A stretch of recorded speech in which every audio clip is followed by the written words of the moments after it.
istilah kaidah Anda berangkat nang satu tujuan terus gak temu tujuane, kira-kira ngeten iki manfaati mboten?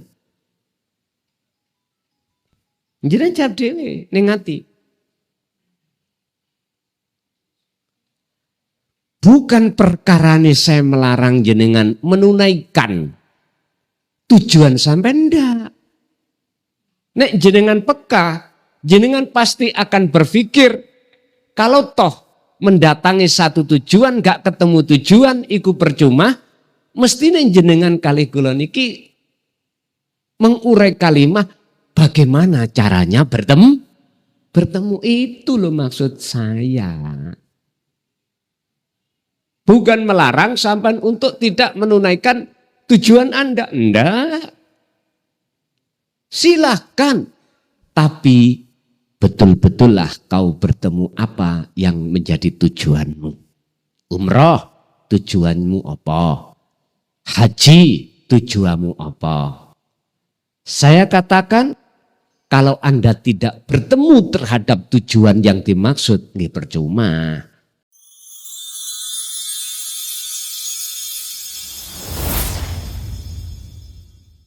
Man arofa nafsahu, faqad arofa robbahu. Barang siapa yang mengenal dirinya, maka akan mengenal Tuhannya. Assalamualaikum warahmatullahi wabarakatuh. Perkenalan Gus, nama saya Lutfi dari Desa Ambeling Wendo. Di sini saya ingin menanyakan dua pertanyaan. Yang pertama, apakah orang yang sudah berjalan di Dinu Tauhid, kalau belum wusul kepada Allah, dianya itu sudah meninggal? Karena ini yang dialami oleh teman saya. Bila itu mencari guru yang sekiranya itu bisa mengatakan dia untuk liqo kepada Allah. Apakah dia meninggalnya itu apakah secara mata hatinya itu masih gelap atau apa terang gitu. Yang kedua, ini yang saya alami pada saat sholat Idul Adha di rakaat yang pertama atau yang di takbir yang ketiga itu.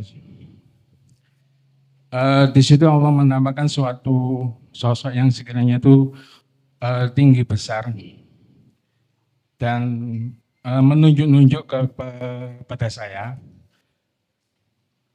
Dia mengatakan, apa yang kau sombongkan dan apa yang kau banggakan di dunia ini, engkau laksana bagaikan butiran tebu yang sekiranya kalau dihempaskan tiada artinya. Disitulah dalam diri ini serasa kosong, tidak bisa apa-apa. Yang saya tanyakan, apakah ini suatu isyarat atau apa gitu Gus?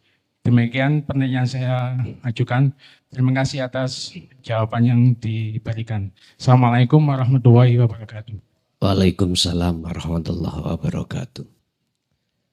Ketika satu hamba di dunia ini dalam hatinya sudah ada keinginan untuk bertemu Allah, terus belum kelaksanan, terus meninggal dunia, apakah dia kebuku golongan yang hatinya buta atau tidak? Kalau kita melihat surah Al-Ahzab tadi, yarjullaha, keinginan hati untuk ketemu Allah. Iki berarti orang ini ada rasa rindu. Mungwai hanya saja belum menemukan guru akhirat untuk ndunungno sampai di situ. Pak Nyun Sewu, ayo disensus ya. Wong sak jagat iki antara ati yang punya keinginan ketemu Allah dengan ati sing ingin ketemu suksesin dunia kathah pundi?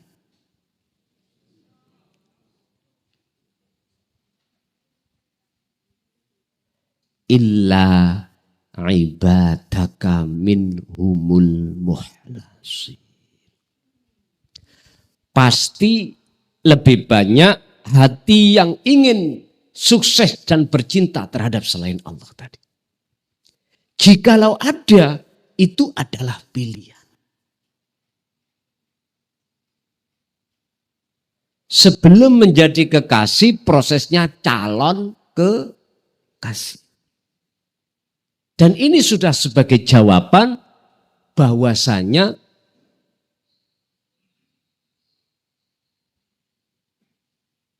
wa mangkana yarju liko Allah fa inna ajalallah. Berarti pertemuannya dia itu setelah kemati mesti terjadi. Intine pasti Allah sendiri yang membimbing jalan untuk kembali. Urusan mata yang tadinya buta buat Allah sekejap gak dibuta nih sakit mboten? Sakit. Karena Allah bersifat kun fayakun. Jais in aroda say'an ayyakula lahu kun fayakun. Hanya gara-gara modal rasa rindu tadi luar. Rindu terus ingin berjumpa belum sampai. Berarti perjalanan beliau itu diteruskan setelah dia meninggalkan alam dunia. Iku pasti. Wis sampeyan tingalilah. Waktu mimpi sampean iki lho. Iku sebetulnya pelajaran. Waktu mimpi jenengan. Sebetulnya itu pelajaran bagi kita untuk tinggalkan alam dunia. Coba. Waktu mimpi jenengan. Ketika mimpi ketemu bidadari. Terus ketangen. Sampeyan gak pengin nyambung maneh mimpi ini. Tapi kalau jenengan mimpi diuber wong gendeng. Misalnya ya. Terus sampean ketangen apa duwe keinginan sampean wis tak turu maneh cek diuber maneh gak mungkin. Loh, kok iso ya? Meripat merem tapi ketok. Sampean kali kula tidur kan mata zahir kan tertutup, Pak. Artinya mboten melihat alam kasunyatan. Tapi mengapa bisa melihat sesuatu dalam mimpi ini lah? Itu menunjukkan sebagai isyarat. Pelajaran apa di dalamnya itu. Ini kalau di dunia syariat mboten diterjemahno, gak dadi pelajaran. Kembang wong turu. Anjene awakmu arep turu mang ketok-ketoken Mbak Desi. Paling unung ngono. Pak nyun sewu iku omongane wong eblas. Nggih, ya Allah. Ada kitabnya namanya Takbiru Ru'yah itu ada. Untuk menerjemahkan apa maksud daripada mimpi yang tersebut. Contoh jenengan wau mimpi, gak mimpi ya. Jenengan sholat tadi. Di situ melihat sosok menduding jenengan dengan titip pesan apa yang kau sombongkan di dunia. Makanya pertanyaannya apakah itu isyarat? Iya, itu pelajaran buat kita. Terus siapa beliaunya itu? Macam-macam. Bisa jadi malaikat, warid, yang memang Allah utus untuk memberikan isyarat datang jenengan. Isyarat apa maksudnya? Ngeten Pak. Contoh kula. Dengan ilmu ini, hati saya merasa saya berilmu berarti saya takabur. Bakal bisa mboten iki? Bisa. Dengan ilmu ini, dalam hati saya merasa orang mulia. terus hati saya merasa lebih baik daripada panjenengan. Iki takabur. Bakal rusak mboten? Rusak. Awak dhewe bojone beh kayak Tamara Blensky. Umur 80 kok seperti Tamara apa? Umur 30, 40 oke lah Pak, masih bicara seperti Tamara Blensky. Kalau sudah menginjak 70, 80, Tamara peot. Hilang semuanya. Apa yang kita takaburkan? Bojone sing lanang gagah kaya Arjuna. Masa umur 80 kaya wayang kulit. Wis ta ngerepoti tok. Dilayani wong tuwek iku lak ngecemes Bu nggih. Ngecemesan wong tuwek niku. Makane jenengan sebagai anak wis sabar wae. Wong tuwek ya ngono iku ngecap Mas. Njaluk soto tukokno soto jare kaya yuwe jaran. Wis ta ngono ae. Sampeyan sebagai wong sebagai anak nek gak betah-betahno wis ta.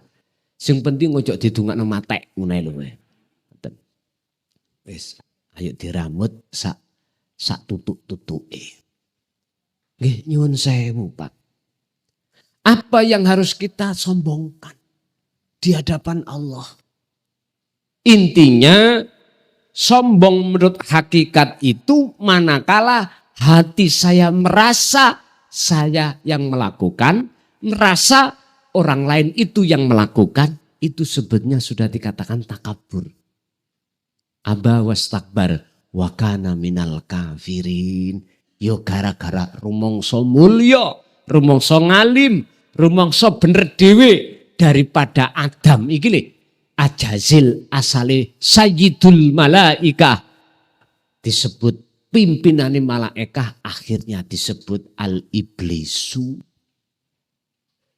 Allah sematkan namanya asale Azazil. Beliau statusnya adalah sayyidul malaikah, gustine piro-piro malaikat menasehati. Tapi sitok tok iku gara-gara dalam dirinya ada takabur. Kan dituangkan di dalam Al-Quran Pak. Apa iblis yang menyebabkan kamu tidak mau menjalankan perintahku rupa sujud nang Adam? Jawabannya sederhana. Ini ana khalaqtani mintin minan nar wa khalaqtahu mintin. Hetah Gusti. Apik pundi geni ambek tanah liat. Luweh apik kula. Mosok kula sampean kengen sujud nang Nabi? Moh gengsi. Gini gitu Pak. Asbabun nuzulim mengapa Ajazil itu dilih jenenge akhiri iblis. Bodoh kali kula. Dengan ilmu apa yang Allah lakukan tentang hukum hakikat di dalam hatiku merasa milikku. Apa bedane aku ambek Ajazil? Persis. Cuma nek gaya baru. Nek biyen gaya lama, iblis sekarang kelason gaya baru. Hati-hati. Hati-hati ambek tipu daya fitnah iblis Pak. Sebab saiki iblis jaya baru sampean. Gaya baru iki mengatasnamakan agama. Mengatasnamakan agama untuk melesetkan iman jenengan. Sing mestine terhadap Allah, ini diplesetkan terhadap makhluk. Nun sewu. Tentang syafaat.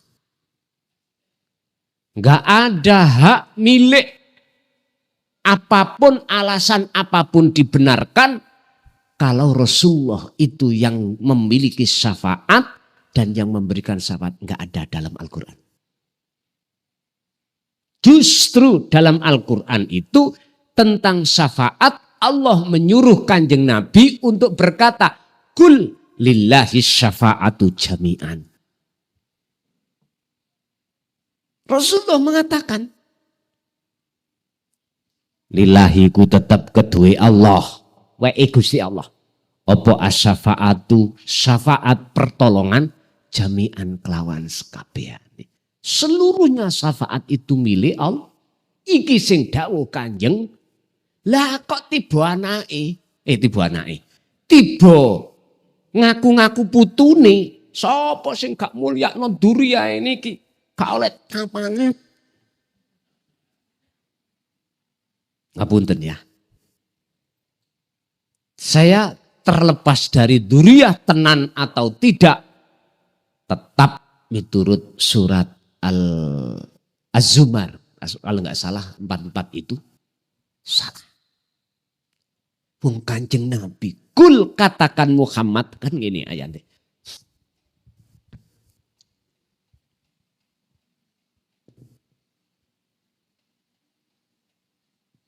Kulillahi asyafa'atu jami'an. Katakan Muhammad, iki Rasulullah sing diperintah ngomong. Bener dawe Allah, tapi iku Gusti Allah merintah Rasulullah kengken dawu. Lillahi ku tetep kedue Allah. Apa sing tetep kedue Allah? As-syafa'atu utawi syafaat. Jami'an semuanya. Lah kok ono iblis gaya baru ya dah mengatakan sungkemu, pujon dan lain sebagainya. Makhluk. Mestine loh ya. Kita harus muja terhadap Allah di dalam Rasulullah. Siapa itu? Lho ngoten lho. Bukan nang makhluk. Podo ibu ambek ayah. Pujone ibu terhadap Allah lewat ayah. Sebab di dalam ayah juga ada Allah. Ayah terhadap ibu ngingetan sami. Sehingga inilah hablum minan nas ya ketoto, hablum minallah luweh-luweh tertata. Itu kalau nggak salah surah Az-Zumar, terus ya. 44 atau gimana itu. Mohon dibantu, baik aku keliru. Nonton. Bapak Ibu hadirin. Mengapa hari ini harus saya sampaikan terkait ini? Sebab banyak yang ngaku-ngaku duriyai, tapi sebetulnya bukan, dengan maksud supaya jenengan hormati, jenengan puja, jenengan junjung-junjung. Bahkan sampai apa ya? Kehormatannya dikekno. Wis miris nih. Bagaimana Rasulullah mengajarkan kita terhadap Allah tentang tauhid? Ilahukum ilahu wahid. Innama ana basyarum mislukum. Aku itu juga sama dengan kamu manusianya. Mengapa kamu harus berobitoh terhadapku? Mengapa kau harus menghadap tawajuh padaku? Hadaplah siapa yang kuhadap, yang memberikan wahyu terhadapku. Itulah ilahukum ilahu wahid. Tuhanmu sekalian, Tuhan yang Maha Esa. Al-Kahfi ayat 110 itu tadi. Mosok sing ini kurang jelas. Jelas-jelas Rasulullah mendidik dengan tauhid yang murni.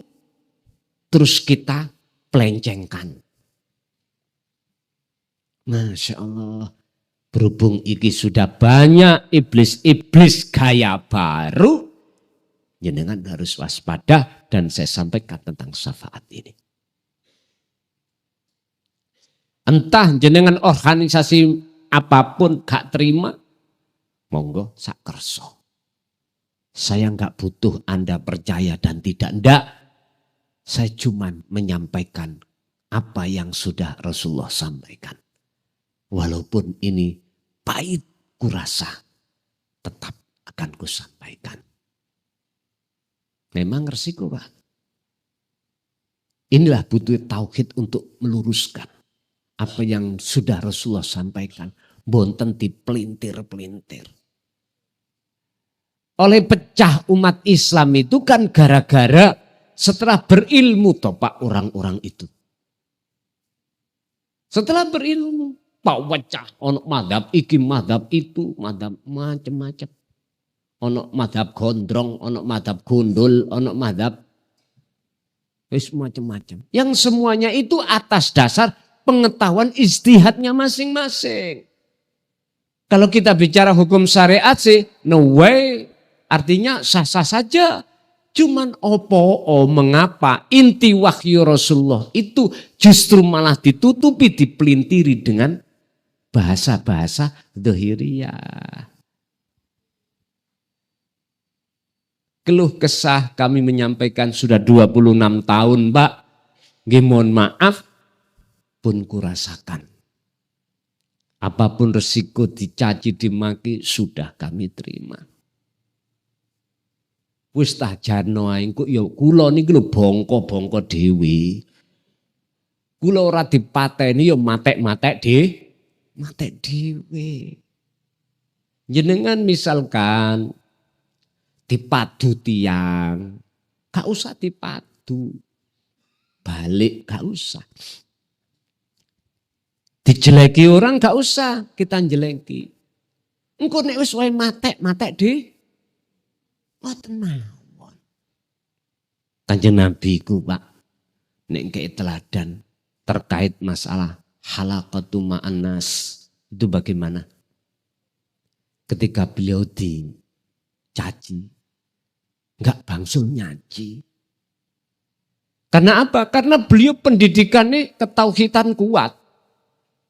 Sama wong Jawa toh. Wong Jawa iku nek dilarani meneng. Dijauh sepuro, di sepuro. Dilarani maneh, ya di sepuro maneh. Dilarani ping 3, yes di sepuro maneh. Nek wis ping 4, ngalih sampean, amping-amping tembok. Ngenteni liwati. Engko nek wis liwat dibondem, lha ngoten to. Sing trose sabar iku ana batese. Rasulullah mboten.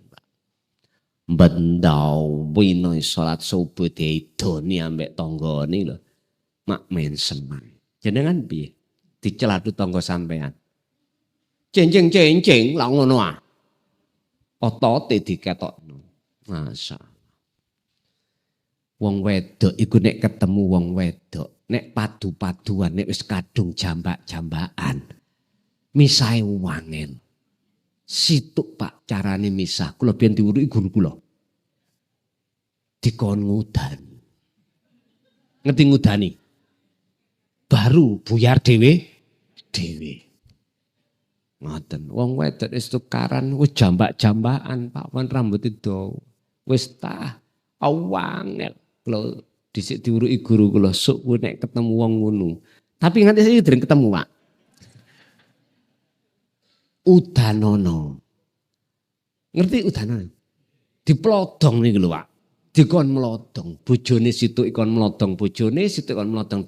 Engko lak buyar. Diculno mulih dhewe. Nek wis ana omah bojone wis garapen dhewe kudu garapen cek meneng. Ngoten. Pun kok tutukku sih. Pun dados isyarah jenengan kali kula ketika saat telunjuk oleh seseorang sosok itu memang betul memberikan nasihat pada kita apa yang Allah nyatakan terhadap diri kita itu sebetulnya bukan milik kita. Apa sing dinyatakno? Agawe niki ambekan apapun.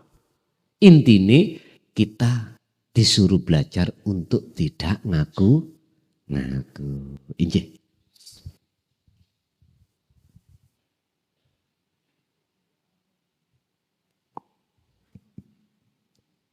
Monggo.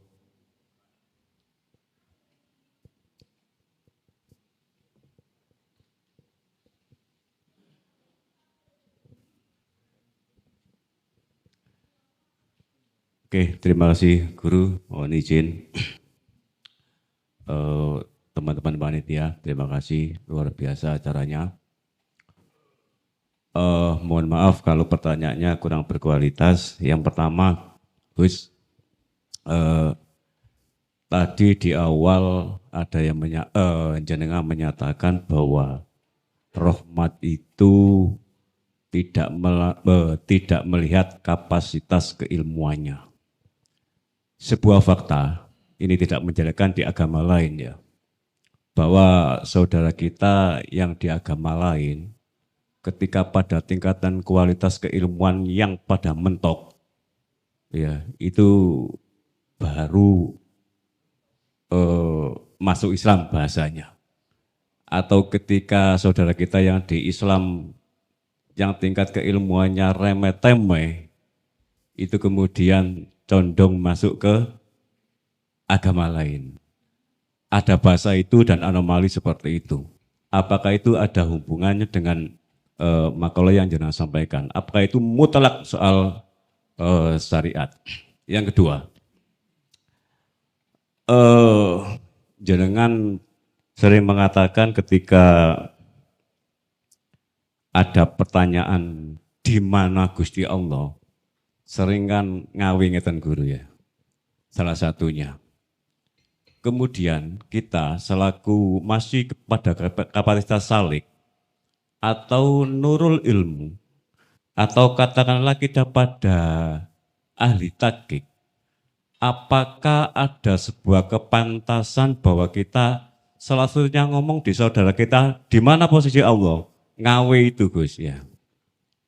Belum pada makom ihsan atau iman ihsan, belum pada makom yang ahad, apakah ada kepantasan itu? Atau memang itu tidak sebuah kepantasan, tapi harus kita omongkan, teriakkan? Soal itu Gus ya. Yang terakhir, jawaban-jawaban jenengan tentang hakikat umroh dan haji, itu bisa saya maknai, ini pertanyaan pribadi ke jenengan Gus ya, bahwa ketika jenengan ada kesempatan haji secara syariat atau umroh secara syariat, tidak akan mau dan tidak akan melaksanakan ke Mekah. Apakah itu betul atau tidak? Ini sebuah pelajaran untuk kita atau santri-santri jenengan. Terima kasih. Assalamualaikum warahmatullahi wabarakatuh. Waalaikumsalam warahmatullahi wabarakatuh. Rahmat tekoniku ukurane mayasa. Nurun ala nurin yahdillahu linurihi mayasa. Mengapa tidak melihat kapasitas sebuah ilmu? Karena Allah itu bersifat jais. Kalau Allah hanya mengendaki orang yang ilmunya sudah kapasitasnya ilmu mumpuni, berarti Allah tidak kuasa menghendaki orang yang tidak berilmu. Memang ukuran proses itu memang harus berilmu dulu. Apa kita akan mengingkari orang membuka reparasi karena dia itu bisanya reparasi, taunya itu odidak? Apa kita mengingkari kenyataan itu? Enggak tahu. Faktanya ada. Tidak semuanya reparasi itu awal prosesnya dia belajar ilmu elektro secara formal. Tidak semuanya. Justru dia itu ada juga yang lewat jalur otodidak. Awalnya ngwasi, nggih melok-melok, ngewangi, muncul ide pengetahuan. Padahal nggak pernah belajar ilmunya. Artinya dalam hal mendapatkan rahmat itu. Allah katakan di dalam surat An-Nur ayat 35 tadi, tentang cahaya makrifat. Itu hanya Allah kehendaki berikan terhadap hamba yang dikehendaki. Bahasa hamba yang dikehendaki, hamba yang dipilih. Nyun sewu Pak, kula niki ngadah kanca pondok. Cara ning pondok ngalime niku duduk-duduk. Wis bisa dikatakan macane pondok. Setiap bahsul masail apapun terdepan. Nyun sewu. Oleh karena akhlak ilahiyah enggak digawa. Ngapunten nggih Kang Kadah. Nek cara wong Jawa ngelmune gak barokah, akhirnya ngelmu yang tadi dikuasai ning omah gak kanggo. Saya juga punya teman bodohnya notok. Tapi dia itu berakhlak ilahiyah. Bentuknya napa? Nggih nyun sewu. Ning pondok niku wonten lari mondok notoke budone notok maca kitab gak iso wis tah dedel-del ngono. Beliau itu selalu khidmah terhadap gurune. Sing jenenge sandal, tingkatane sandal. Ben gurune gak muter, iku diwali. Sing kula takoki jarene ngalap barokah. Padahal barokah kawek Gusti Allah to. Barokah kawek Gusti Allah. Loh, nguni ku napa? Ning omah kok ya nyekel kitab kuning. Padahal maune notok. Loh, gak bisa dipikir to niki? Mboten saged. Terus kula parani teng dalem kula takoki. Ndah, kuwi kok iso ngene ndah? Aku gak ngerti ya. Mbok kok ya mbok kaya dibuka ngono. Aku ilang awakmu biyen notok bodhone. Iya. Terus akhirnya jawaban teko syariat, ya le barokah Mbah Yai. Ngoten. Bahasa syariat lho nggih. Ngoten kuwi. Rahmat yang Allah berikan, nur makrifat yang Allah berikan secara teori proses adalah ketika seseorang sudah mengerti sejatine dzikir dan mendawamkan dzikir, barulah di situ nur makrifat Allah nyalakan. Pertanyaannya, apakah orang yang dikehendaki Allah harus lewat jalur yang seperti itu saja? Jawab kula ngeten. Gusti Allah iku ya punya sifat wenang. Jais. Artinya wenang. Mana yang miturut teori akal itu tidak masuk, tidak bisa diterima, manakala Allah menterjadikan, terjadi enggak? Terjadi. Terjadi. Berarti kuncinya apa? Akhlak ilahiyah. Apa sih akhlak ilahiyah itu? Nontone ati menyang Gusti. Itu namanya akhlak ilahiyah. Jadi saya jawab betul harus memenuhi kapasitas sebuah ilmu. Tapi jawaban saya dua. Yang nomor dua, bisa jadi mereka yang tidak berilmu, Allah kehendaki karena hanya dia memegang akhlak ilahiyah. Cara prakteki akhlak ilahiyah napa? Ngeten. Sampeyan gak usah ngaji baban tauhid sing bandawi no klason nyocot ya. Gak usah diikuti. Cukup sampean iku nyadari setiap apa sing berlaku pada diri jenengan atau orang selain jenengan merasakan kehadiran Allah ingkang agawe. Cukup niku pun. Justru luwih dadi niki katimbang jenengan kali kula bantawi no ngaji tapi ora ngagemi akhlak ilahiyah niki. Aku totoan wani. Totoan wani. Paham ya? Pun itu satu. Nomor 2,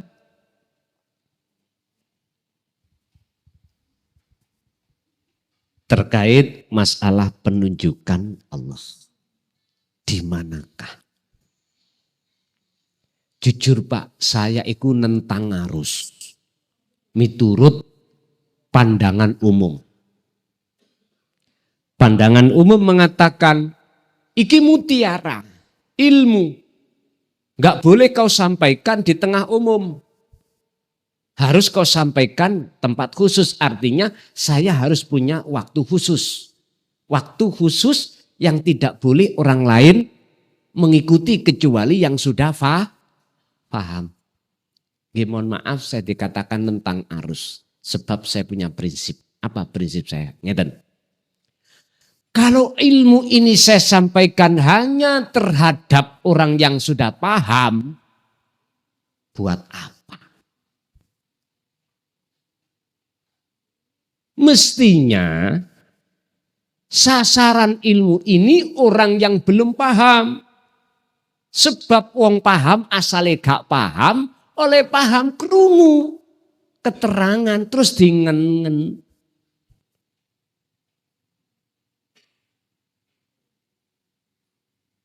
Tapi memang bagi yang sudah paham bukan yang percuma mboten, untuk faedah litaukid, menguatkan.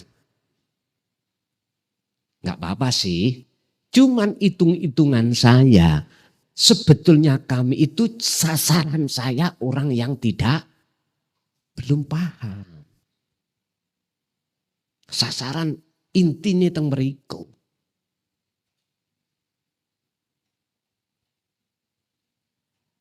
Dibantah dalam satu makalah, sistem saya gini, ada di dalam kitab hikam Pak. Salah satu makalah bantah dengan apa yang saya katakan. Son, wong sing gak paham mang, laksana gelas iki ditutup. Apa mungkin banyune iku iso mlebu ketika kau berikan air? Oke, bahasa akal menjawab jelas tidak bisa masuk. Tapi aku punya cara. Oleh saya ngerocok tak getno. Biar tutupe geser. Nek geser baru buka Lah aku punya prinsip juga. Makanya kadang kula niki kawasan. Nggih pun kaget. Pun kaget. Sehingga tentang masalah wujudnya Allah saya seringnya deloken niki. Miturut bahasa umum enggak boleh disampaikan kecuali orang yang sudah makom ihsan. Oke. Tapi saya punya alasan. Sebatas ilmu, ini kan ilmu Pak. Sebatas ilmu menurut kami, supaya ilmu itu dikenal, apapun itu akan pasti kusampaikan, tidak pandang kelas.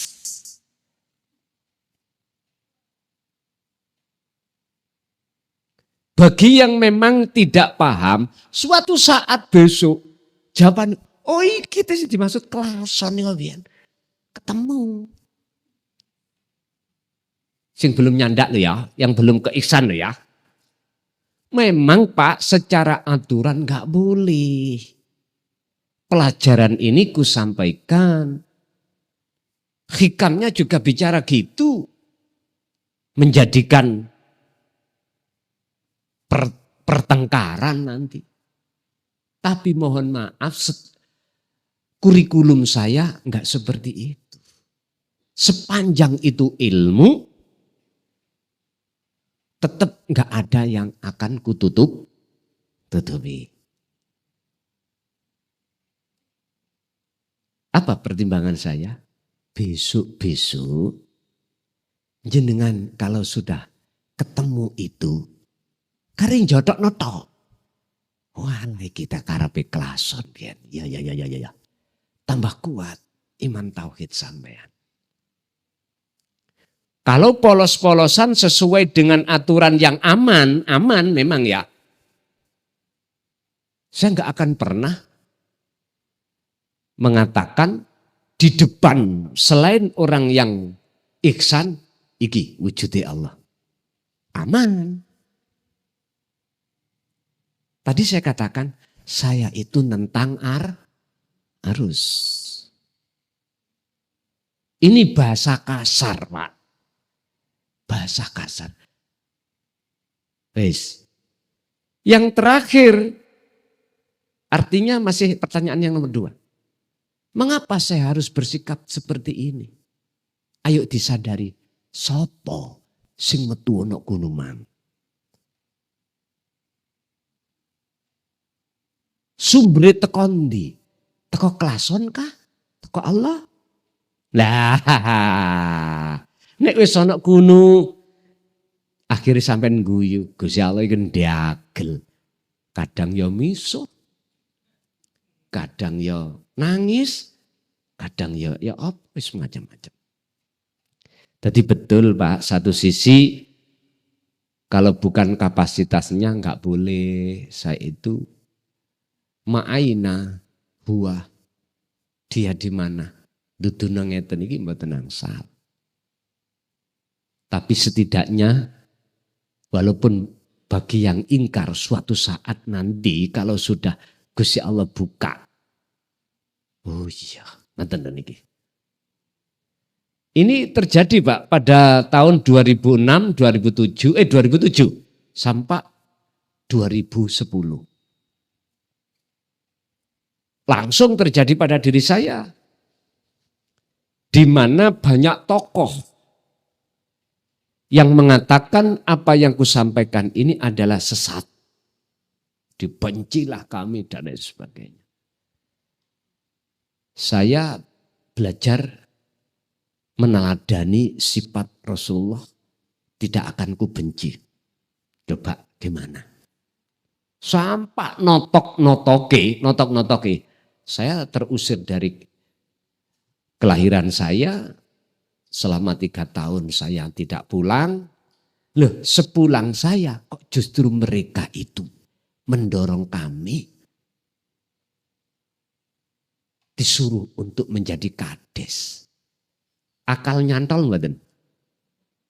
Mboten nyantol. Artinya apa? Orang yang membenci atas dasar tidak paham, jangan dibenci. Walaupun mereka mengatakan dalika dzalalah, ajaranmu itu sesat. Sebetulnya dia belum paham. Jangan dibenci. Dia butuh proses, Pak. Kalau proses itu sudah terjadi dan paham, akhirnya apa? Beda. Akhirnya jawabannya ngeten. Tadi dzalika dzalalah, sekarang dijawab dzalika as-sidqu. Benar.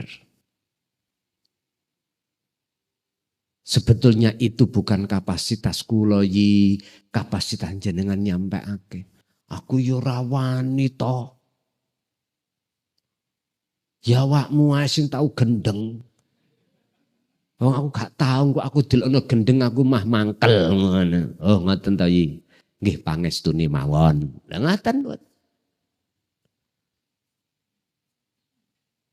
Memang Pak, kalau saya menunggu, ngintir, tidak ngelawan arus, mboten mungkin detik ini bisa kekrian. Nunggu aturan, ya aku mau jadi sumur, sing mlaku-mlaku ngene iki mau, nggak mau. Yen jenengan sing dadi timba mara nang sumur. Dan itu pun aku mau. Menurut prosedur ya, saya nggak mau untuk mengatakan aina, di mana huwa dia itu, iki. Nggak mau. Ya wis golek ana dhewe, ya sing gerakno awakmu iku resapono. Mau ngoten tok. Oleh karena memang kurikulum Gusti Allah untuk tahun ini bloko suto. Tahu bloko suto nggih? Blak-blakan cara radio ngono FM bukan AM loh frekuensinya. Nek AM gratak-gratak. Dulu loh Pak, wonten listrik kayak gratak-gratak. Saiki FM jernih. Ya modeling ini Gusti Allah saiki. Beda. Tinggal pertanyaane radio sampean niku FM apa AM? Iki towere FM. Nek radio sampean ngambil channel FM AM golek ana jememet ya ora temu. Karena beda frekuensi. Tentang umroh dan haji. Pak nyun sewu. Istilah kaidah Anda berangkat nang satu tujuan terus gak temu tujuane kira-kira ngeten iki manfaati mboten? Jenengan jawab dhewe ning ati. Bukan perkarane saya melarang jenengan menunaikan tujuan sampai ndak. Nek jenengan peka, jenengan pasti akan berpikir kalau toh mendatangi satu tujuan gak ketemu tujuan iku percuma, mesti jenengan kali kula niki mengurai kalimat bagaimana caranya bertemu itu loh maksud saya. Bukan melarang sampai untuk tidak menunaikan tujuan Anda. Enggak. Silahkan, tapi betul-betullah kau bertemu apa yang menjadi tujuanmu. Umroh, tujuanmu apa? Haji, tujuanmu apa? Saya katakan, kalau Anda tidak bertemu terhadap tujuan yang dimaksud, nggih percuma. Nggih, badi biaya, badi soro, tenaga, waktu, maneman. Tapi pun diterjemahkan langsung, oh nek gak usah. Iku berarti cara penafsiran jenengan iki kelintung. Sebab ngeten, aktivitas apapun itu yang Allah hadapkan, gunakan sebagai wasilah kendaraan untuk bertemu. Kita punya mobil. Lebih enak punya mobil 5 daripada 1. Lu kok isa? Iya. 1 anak gembose berhubung duwe 5, ambil sing enggak gembos. Situk gaenane ra wewel, situk ra wewel. Ya cari sing mboten rewel. Artinya Gusti Allah itu setiap saat dan waktu menghadapkan kita 2 tumpaan. Ibadah murni dan tidak murni. Gunakan sebagai kendaraanmu untuk bertemu. Ngoten lho maksude. Gunakan.